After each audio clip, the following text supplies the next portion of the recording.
சரி, இப்போ கடைசியா நம்ம ஆரம்பத்துல பேசின மாதிரி இயற்கையோட ஒரு சோகமான பக்கத்துக்கு வருவோம்.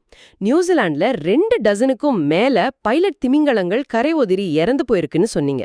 இந்த பைலட் திமிங்கலங்கள் பத்தி இன்னும் கொஞ்சம் சொல்லுங்களேன். ஆமா, இது ரொம்ப வருத்தமான செய்தி தான். பைலட் திமிங்கலங்கள் டால்பின் குடும்பத்திலேயே கொஞ்சம் பெருசு.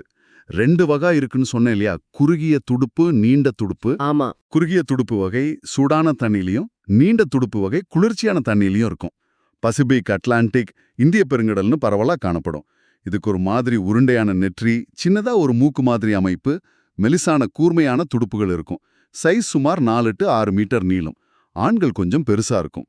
இவையெல்லாம் ரொம்ப சோஷியல் அனிமல்ஸ். நூத்துக்கணக்கில், ஏன் ஆயிரக்கணக்கில் கூட ஒன்னா சேர்ந்து கூட்டமா போகும். தாய் வழி சமூக அமைப்பு, அதாவது குட்டிகள் வளர்ந்த பிறகும் தாயோட கூட்டத்திலேயே இருக்கும். முக்கியமா கணவாய் மீன் தான் சாப்பாடு. இவ்வளவு பெரிய கூட்டமா, இவ்வளவு புத்திசாலித்தனமா இருக்கிற உயிரினங்கள் எதுக்காக இப்படி நூத்துக்கணக்குல திடீர்னு கரைக்கு வந்து தற்கொலை மாதிரி செத்து போகுது? இதுக்கு என்ன காரணம்னு ஏதாவது தெரியுமா? இதுதான் மில்லியன் டாலர் கேள்வி. இதுக்குன்னு ஒரு சிங்கிள் காரணம் இதுவரைக்கும் உறுதியா கண்டுபிடிக்கல. பல தியரிகள் இருக்கு. ஒன்னு அந்த கூட்டத்தோட லீடர், அதாவது வழிகாட்டுற திமிங்கலம், அதுக்கு ஏதாவது உடம்பு சரியில்லாம போயிட்டாலோ இல்ல வழிதவறி கரைக்கு வந்துட்டாலோ மத்ததெல்லாம் அதோட பின்னாடியே வந்துரும்னு சொல்றாங்க. அந்த அளவுக்கு அவங்களுக்குள்ள அந்த சோஷியல் பாண்டிங் ரொம்ப ஸ்ட்ராங். ஓ, அப்படியா? இன்னொன்னு, கடல்ல ஏற்படுற அதிகப்படியான சத்தம்.